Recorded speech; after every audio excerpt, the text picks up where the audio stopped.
Between the 2016 state bill that financed the Raider Stadium, the launch of the Golden Knights in 2017, the opening of Raider Stadium in 2020, and also the state legislature approving the A's funding deal in 2023 for the 2028 stadium.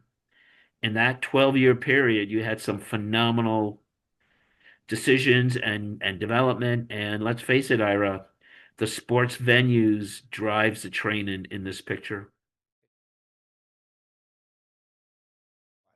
Please like, share, and subscribe. It really helps the channel, and I appreciate it.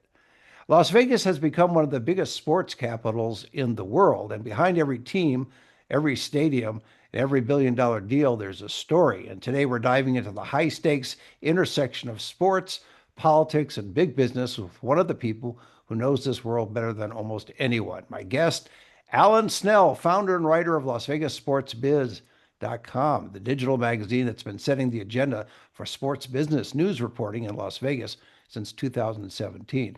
Alan covers the deals, the power players, the stadium battles, the convention world, and the behind the scenes decisions that are shaping the future of this city as a global sports destination. His reporting is quoted nationally, and his expertise has taken him from Denver to South Florida, Seattle, Tampa, and of course, right here in Las Vegas. To follow Alan's reporting, go to lvsportsbiz.com and on X at lvsportsbiz. And Alan, welcome back to the show.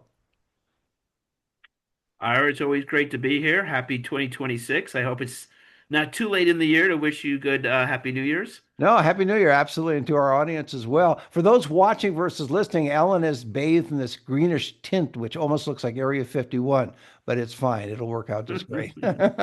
So, how Gives did you a you, little piece of the local scene, I guess. yeah, exactly. So, Las Vegas, we were somewhat transformed from a no pro sports to a global sports hub, almost seems overnight.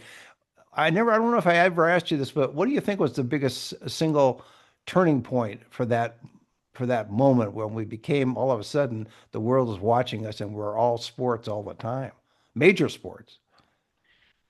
Yeah, there was some power players. There were Sheldon Adelson and Brian Sandoval, who was governor at the time, Steve Sisolak, who succeeded him as governor. They teamed up with the Raiders to pass legislation at the Nevada legislature for a stadium funding deal. And I think building the Raiders Stadium and bringing the Raiders here, it opened in 2020, really opened up the floodgates. Because what was really important, Ira, was that that was the first major example where the Southern Nevada hotel and hospitality industry bought into big time, having the public subsidize these public venues. And the Raiders Stadium really triggered everything. And then the barn door was open, so to speak. And we've seen the Athletics work out a deal with the state legislature in 2023 for a stadium that is about 7 months into a 31-month build period. And we're going to have that A stadium slated to open in 2028. And also, let's not forget the Vegas Golden Knights launching their franchise in 2017. So between the 2016 state bill that financed the Raider Stadium, the launch of the Golden Knights in 2017, the opening of Raider Stadium in 2020, and also the state legislature approving the A's funding deal in 2023 for the 2028 stadium. In that 12-year period, you had some phenomenal decisions and development. And let's face it, Ira, the sports venues drives the train in this picture. It sure does. It used to be just gaming, and then it became a mix of gaming and retail and entertainment and dining, and now it's sports. So it's like another foot on a stool that I don't know how many more feet can get onto that stool. You know, it was originally just one, and then it was two, and then it was Well, three. sports tourism is a big deal for sure, Ira. I mean, Yeah. What, we had the first boxing. I was going to say we had the first boxing match at Allegiant Stadium, which is the Raiders managed stadium. that boxing match with Canelo brought in, they had the attendance at 70,000 people for a boxing match. Wow. Boxing, as you know, was king in Las Vegas for many decades before the major league sport teams, but this brought it to a whole new level. Also, what was important is that the LVCVA, our stadium, our tourism board agency here in Vegas, estimated that 96% of the people were visitors for that boxing match. So that's a big deal for the hospitality industry for Well, sure. sure, because you're looking at not just the revenue of the tickets at the stadium and also food and beverage at the stadium, you're looking at rooms booked at hotels and food and beverage at the hotels, other than when the boxing is taking place, and car rentals. And it just goes on and on and on. So you're absolutely right. Well, when you launched LasVegasSportsBiz.com, did you anticipate how fast this market would explode? Well, I kind of caught the wave. I started LV Sports Biz in June of 2017, so I'm going on 9 years with this news Great. site. Wow. And at the time, the Raiders stadium deal was done. So the stadium construction was going on, and we had our first Major League Sports team franchise launched in the NHL Vegas Golden Knights. So those were my top two topics at the time. Raider Stadium, launch of the Golden Knights.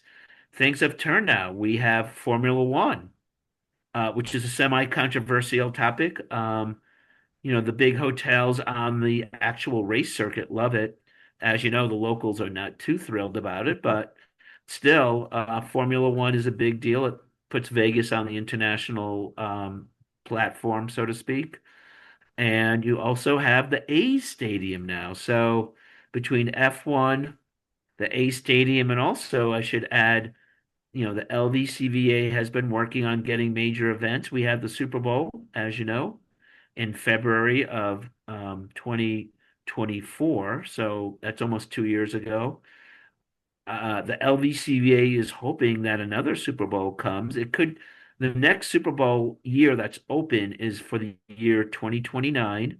And the LVCVA and Las Vegas is hoping to get that 2029 Super Bowl. As you know, the national championship game of college football is being played at Allegiant Stadium 1 year from this month, January 2027. And then college basketball's Final Four, that comes to Allegiant Stadium in 2028, which is the year that the A's are opening up their stadium right on the strip. So there's a lot of momentum still going here. There is. Politics always gets a bad rap, but obviously it took a part of what went on in terms of the arena and the stadium and all other aspects of what goes on in sports here. Are you comfortable with the balance of the influence of politics in terms of the public-private partnership and funding and underwriting, et cetera, for either originally the Raiders situation stadium or others in the future? Well, as these public-private stadium deals, by their very nature, are inherently controversial. You're helping underwrite a facility that is being run and the revenues of which are going to the team that is owned by some of the most affluent people in your community. So because of that, that's always been a controversial topic, really, for decades. What I follow here in Las Vegas, which I kind of take pride in, and maybe some people don't appreciate, but to me, I'm always a City Hall reporter. I'm not a sports writer, so I'm going to look at these stadium deals, the sponsorship deals through the prism of a market that is struggling with other social needs. For example, healthcare is important, and yet compared to other peer cities of similar populations, we're at the bottom in terms of per capita number of doctors and health professionals, for a market of our size. Uh, we can go a topic that's always controversial is school spending. In fact, I actually attended the Clark County school district board meeting last night for the first time. I've covered many county commission meetings, stadium board meetings, LVCVA board meetings. Last night was a first for me. I actually went to the Clark County School District for the first time. They have a fairly new school superintendent, and she mentioned that even with the governor kicking in more than $2 billion more in education funding in Nevada, the state of Nevada ranks 47th in per pupil spending. And unfortunately, you kind of get what you pay for. You know, the schools in Clark County School District, and it's the fifth biggest school district in the country, kind of ranks below. I don't know. You probably have heard that, the one way of turning around the topic is, well, at least Mississippi is below Nevada. That's like the best argument they can make. Unfortunately, I've heard that one Well, many a unfortunately, time. it's So a terrible analogy because we used to be called the Mississippi of the West back in exactly, segregation. But exactly. That's a amazing. great point. And It seems though that it's a challenge here because we're generating so much revenue, as I said in the beginning, and you talked about too, the amount of revenue generated from some of these sports teams coming in and infrastructure being built, generating a lot of revenue for the city. And that's always going to be, again, going back to the politics of it. There's a challenge of how you allocate the money that the government gets from that. And that's probably right. Well, Ira, beyond. Ira, I mean, you've lived here a long time. Take a look around you. I mean, do you sense that the public services and the amenities in our Las Vegas metro market are there have there been enhanced public amenities that you feel have been here because of the revenues from sports tourism and the taxes? I mean, here an example is Formula One. You'll hear it brings in what's the number? It's $1 billion, and then you wonder like, well, if $1 billion is flowing into the Las Vegas economy, like, what concrete examples do you have that when you look around, it's like, wow, we have like this enhanced public transportation system, or all of a sudden we have like a paved trail network, or are there recreational centers popping up? I mean, people can decide for themselves, Ira. I mean, do you feel, the question I have for the public, given the rhetoric about all the money that's flowing in because of the sports events and the games at Raiders Stadium, do you feel your quality of life has improved or not? So people can decide. I mean, they don't. I mean, to me, it's not a trick question. I mean, Well, do you you think can, though, people can decide for themselves, I guess. do you think that part of that should be that in for future construction, that not just a generalized tax base from that money coming in, but it's allocated to a specific focus. So whether it's education, roads, et cetera. In other words, so you'll be able to see the effects of all of a sudden something comes in, Formula One comes in, X amount of taxes are raised, but it's dedicated to, for example, the school district, or for example, the roads, or for example, the libraries. Now we have a really good library district, so I'll move them to the side. But for example, education, roads, health care, as you mentioned earlier. I mean, maybe that's the way to go is to have it specifically targeted at one of these particular Right. fields. And that's a good point you raised, Sarah. You can actually do that, but typically that's done through a public vote. So on the ballot, it will read the money generated by a certain tax, whether it's a sales tax or a room tax or whatever tax, the money would go into a big pot of money. And like you said, the money would be designated to help parks and recreation, or it would be help education, Or in your case, bike trails. or a regional trail network Right, system, right. Because we should point out to our audience, and so you could I was going to say, we should point out to our audience that you Alan could Snell is very big in the biking world, which we'll talk a little bit about as well. yeah, I mean, so you could actually earmark certain projects tied to the revenue generated by a quote stadium tax. You can do that, but here in the state of Nevada, if you've noticed, the Raiders stadium tax, which people, we should point out is a hotel room tax in, the Metro Las Vegas area. And when people come, it's kind of an unofficial, I call it an unofficial user tax because the people who come for events at Allegiant Stadium, assuming they stay at hotel rooms, they're helping pay off the debt, our debt here in Las Vegas. Just so you know, Southern Nevada contributed 750 million to help the Raiders build the stadium, but to get the 750 million, Southern Nevada went into debt to the tune of $1.1 billion because it's like a mortgage. You have to borrow the money, So we're paying off a debt of still more than $1 billion.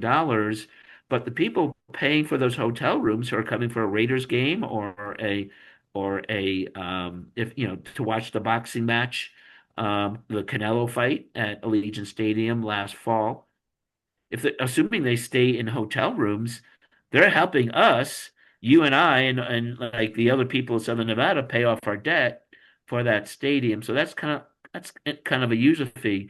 I wrote a story a few years ago, which I don't think a lot of people talked about, but I think had raised an interesting concept. As you know, the value of the Raiders has skyrocketed to more than $7 billion, $8 billion, thanks in part to the money generating powers of our subsidized Allegiant Stadium that's managed by the Raiders and they get all the revenues. I wrote a story that raised the concept of when the value of the team goes up because of the subsidized stadium, the public, which helps subsidize that stadium, should get a percentage share in the increased value of the franchise because we help increase the value of it. So Hmm. why don't we get some credit for it? It's not a I, bad you know, I thought. kind of brought that out. Did you get any reaction to that suggestion when you Not wrote much it? reaction. I think I'm going to roll that story out again, Ira. Since since we're talking on the topic, I think I might Fair enough. well, might give that another shot. Do you think that the LVCVA, Las Vegas Convention and Visitors Authority, has their role changed a little bit since sports is now such a major driver of tourism? They were primarily focused on, obviously, generally the resorts on the Strip and downtown, to some degree Laughlin, et cetera. But sports has become such a dominant force here. Yes. Has their focus shifted to more of that realm? Well, I'll explain that at two levels. Number one, sports tourism is big, so they definitely are working on recruiting sports events like the college basketball Final Four in 2028, like the Super Bowl that they're hoping could be here as early as 2029 or beyond. And here's the impact, Ira. They have hired or are hiring three different executive positions: a VP for special events that they filled, a VP for sports, and a chief sports officer. They're hiring three different positions focusing on sports and sports tourism. So the chief marketing, I'm sorry, the chief sports officer job, the salary is mid $200,000, and the other two positions are six-figure numbers, 100,000 above. So they're going to be spending upwards toward $500,000 in salaries for three people to focus exclusively on events and sports. Sounds like they're optimistic for the future in terms of that category. Whatever happened Yeah. to the role that, and they're still with us, but in the years ago, and this is even before your time, Alan, Las Vegas events was kind of the main driver of a lot of these things. They're still around. Do they work with the LVCVA? Are they separate from the LVCVA? Are they part of the LVCVA? Las Vegas Events is the nonprofit events arm of the LVCVA, and their big annual event is the National Finals Rodeo. NFR and the rodeo has been here for what, 30 years, Yeah, and long time. that's like one of the bread and butter events. So and that is a Las Vegas events promoted 10-day run. NFR goes for 10 days.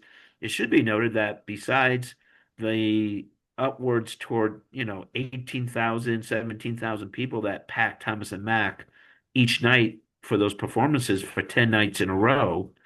There's also so many people who come here who might not be going to the actual event at Thomas and Mack, but they're here and they're spending a lot of money at I guess they call it Cowboy Christmas, which is Right. basically wall-to-wall vendors at the Las Vegas Convention Center. I had the chance to Retail. see it Yeah, the couple retail. days. It is huge. Mhm. You have to see it to believe it. It is wall-to-wall, belt, cowboy hats and blue jeans and belt buckle, everything in the country Western lifestyle is sold. Yeah, if memory serves, I bought my boots at Cowboy Christmas many, many moons ago. So that's part of it. How important is it for the leader of an organization to be, I don't know if the word is charismatic, but I was just thinking when Pat Christensen was with Las Vegas events, it was almost, he was synonymous with the organization. You know, his name was synonymous in terms of being the driving force of getting various events coming to Las Vegas. Is that still an important aspect of the overall sports marketing and sports? I don't know if the word would be sports obtaining, but not sports obtaining, but in other words, in dealing with the special events and bringing teams to Las Vegas, is it important to have charismatic leadership, or is it just because of the nature of Las Vegas and the structure we have, we can function and make it work? Yeah, I don't think you really need a Mr. Charisma to spark the sports stuff because this is, I think we all know how Las Vegas works. The LVCVA really functions um, at the beck and call of the major corporate hotel companies. MGM Resorts International, Caesars Entertainment. Those are the two big, corporate companies on the strip, along with Wynn Las Vegas, the folks who own Palazzo and Venetian, and some of the other independent hotel owners. Let's face it, Ira. I mean, as you know, they kind of call the shots, and you don't really need a charismatic leader per se because it's really the hotels that are kind of dictating the policy. And the person who is the point man is Steve Hill. He is the CEO president of the Las Vegas Convention and Visitors Authority, and Steve is the point man. So you can But you still decide have, whether he's. but you still have to have, Alan, you still have to have someone who can work with those entities though too. You They can't have. do, and I don't think you have to be charismatic per se. You just, Let's talk a little bit about this. Is off topic in a way, but you and I talked about it beforehand, and I'm always interested in your other life, which is the issue of bikes and bike safety. And so, tell us a little bit about what you've been doing recently. You mentioned, please mention your book again too, for our listeners and viewers who may not be aware of your book. right.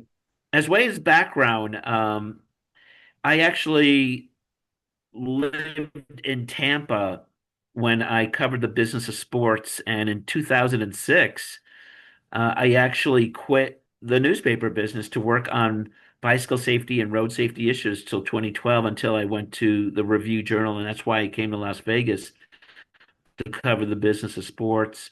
I left the Review Journal, the local paper here in Vegas, in 2016, and I got hit by a car and almost died in Florida in 2017. I came back to launch lvsportsbiz.com. But in those 6.5 years, I worked on road safety and bicycle safety issues, did everything from political organizing, putting on bicycle festivals, and I appeared regularly in front of county commissions and city councils and all kind of planning committees. So in the last week, I decided to kind of step back up into some of the public speaking at the LVCVA board meeting. I suggested they put some bike racks in front of their new convention center. At the Las Vegas City Council meeting, I said, you guys have to improve the infrastructure. A national group, Ira, called People for Bikes, put Las Vegas they looked at all 2,901 cities in the US. Las Wow. Vegas came in at 2,073, which is a 29 percentile. Not very good. I told the city council they need to make bicycle infrastructure an important goal. And one of my goals is for Clark County and the city of Las Vegas to work together on a regional paved trail system. Just last night, I appeared before the Clark County School District, and I said it's unacceptable to have four students be killed by motorists while those students were going or leaving school.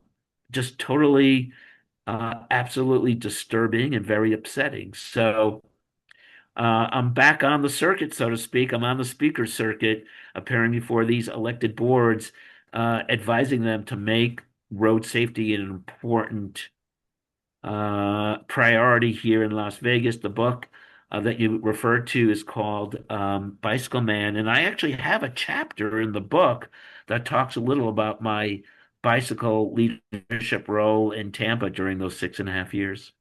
Are you optimistic that you'll see bike racks and trails and other improvements to the infrastructure in Las Well, Vegas? I think the bike racks are a little cheaper than those regional trails, so I Hey, think the but bike racks have a better chance of being realized. The importance, this is something again, I'm making the connecting the dots here. Um, we need to attract more doctors and we need more healthcare professionals. Well, usually people with those kind of backgrounds, they're going to want to move to areas that have good qualities of life. So, to me, having a regional paved trail system is, to me, it's not only does it provide the kind of amenities and services you see in like, big league cities like your Denvers, for example, to me, it's real transportation. I mean, I don't know if people realize this, but I actually drive with my bicycle to about a mile from the strip, and then I bicycle into Allegiant Stadium for the last mile or so because I just don't want to deal with the traffic. I can ride my bike.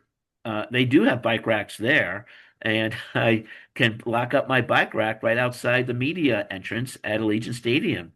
And it's very easy, very convenient, not a big deal, but it's part of my transportation system. So, I think bicycling in the Las Vegas Strip corridor, if the Clark County wanted to do it, they could make it more safe for bicyclists by putting lanes in, have protected lanes. Some cities you'll see concrete barriers, protecting a bike lane. Right now, I one of the things I asked the city of Las Vegas, you should have at least one protected trail that goes from downtown Las Vegas to the Strip. I suggested they use Industrial Road, which becomes Sammy Davis Jr. Avenue, whatever the road becomes. It's use that as your corridor. Build a protected bike lane. They actually redid that corridor. I mean, that's what local governments do, Ira. I mean, they have to decide that it's important enough. As you know, I mean, you hear the news every day. There's more a big problem are the e-bikes, and that's not just that's a problem not just for motorists. I mean, the e-bike operators are having issues that they sometimes they cause the problems themselves, uh, with the e-bikes. In fact, I just saw the state of New Jersey has required people who have e-bikes 16 and older to get an e-bike license, insurance, and registration. It's the first state in the country that's requiring e-bike owners to yeah, have I license, think, registration, and insurance, which is yeah. pretty remarkable. Well, I think that's a great way to leave it. A lot of food for thought, and we'll have you back on again. We'll see where things go. And my guest has been Alan Snell, founder and writer of lvsportsbiz.com. You can find him there and also on X at lvsportsbiz. And Alan, thanks for being on the show again. Ira, it's always great to talk with you. It's a really enjoyable time. Enjoyable here too as well. See you next time.